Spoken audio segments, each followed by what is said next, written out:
বৃদ্ধাশ্রম থেকে শাশুড়ি মাকে চিঠি এক পুত্রবধূর। পূজনীয় মা, এই মা কথাটা আমি কোনো দিন আপনাকে মন থেকে বলিনি। আজ আপনাকে খুব ইচ্ছে হলো একটা চিঠি লেখার, তাই খোলা আকাশের নিচে বসে আপনাকে চিঠি লেখা শুরু করলাম। জানি না এই চিঠি আপনার কাছে পৌঁছাবে কিনা। আমি সেই বৃদ্ধাশ্রমে আছি যে বৃদ্ধাশ্রমে আপনি শেষ নিঃশ্বাস ত্যাগ করেছিলেন।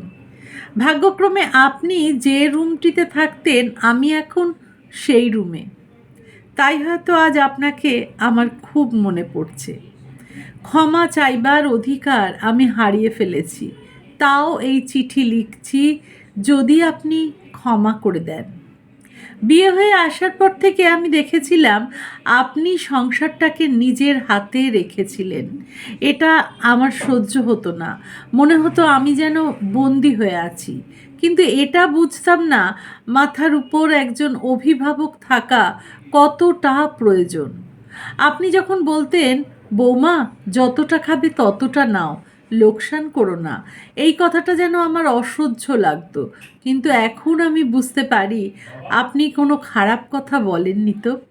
আপনি তো আমাকে না খেয়ে থাকতে বলেননি, লোকসান করতে মানা করেছিলেন। আপনার হাতে যখন আপনার ছেলে মাসিক বেতন তুলে দিত তখন আমার খুব অসহ্য লাগতো। মনে মনে ভাবতাম কি করে আপনার কাছ থেকে মুক্তি পাওয়া যায়। আপনার কাছ থেকে মুক্তি পাবার জন্য আপনার ছেলের কাছে আমি বায়না করি আমি তার সাথেই যাব তার কর্মস্থলে। আপনার ছেলের প্রথমে অনুমতি না দিলেও পরে ঠিক মানিয়ে নিই কান্নাকাটি করে। বেশ ভালোই ছিলাম দুজনে, কিন্তু যখন আমি অন্তঃসত্ত্বা হই, ডাক্তার আমাকে বেড রেস্ট নিতে বলে, তখন আপনার ছেলে আপনাকে নিয়ে আসে আমাদের ভাড়া বাড়িতে। আপনি বাড়ির সব কাজ করতেন, আমাকে সেবা করতেন, তাও যেন আপনাকে আমার অসহ্য লাগতো। আমারও একটি পুত্র সন্তান হয়। আমার সন্তান আস্তে আস্তে বড় হতে থাকে, সব সময় ঠাম্মা ঠাম্মা করতে থাকে। আমার এই ঠাম্মা শব্দটা শুনে অসহ্য লাগতো। আমার ছেলেকে আমি ইংলিশ মিডিয়াম স্কুলে ভর্তি করি, কিন্তু আপনি বাংলা মিডিয়ামের যত কবিতা গল্প শোনাতে থাকেন। ছেলে জেদ করে বসে সে বাংলা মিডিয়াম স্কুলে পড়বে। এই ব্যাপারটা আমি কিছুতেই মেনে নিতে পারছিলাম না। আমাদের ভাড়া বাড়িতে দুটি রুম ছিল, একটাতে আমি আর আপনার ছেলে থাকতাম, অপরটিতে আমার ছেলে ও আপনি। ছেলে বড় হচ্ছে, তাই আর একটা রুমের প্রয়োজন। আমি আর আপনার ছেলে যুক্তি করলাম দেশের বাড়ি ও জমি বিক্রি করে এখানে নিজেদের বাড়ি তৈরি করব।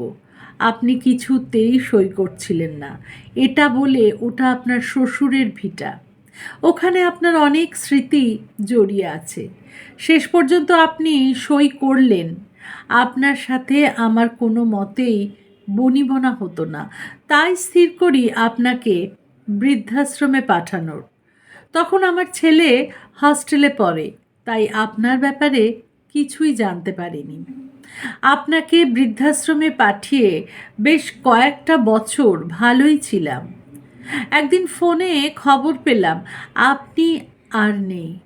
আমি মনে মনে বললাম, যাক, বাঁচা গেছে। এরপর ছেলে বড় হলো, বিয়ে দিলাম। প্রথম প্রথম ভেবেছিলাম আমি তো আর আপনার মতন গেঁয়ো ভূত নই, তাই আমার সাথে আমার বৌমার বেশ মিল হবে। কিন্তু তা হয়নি।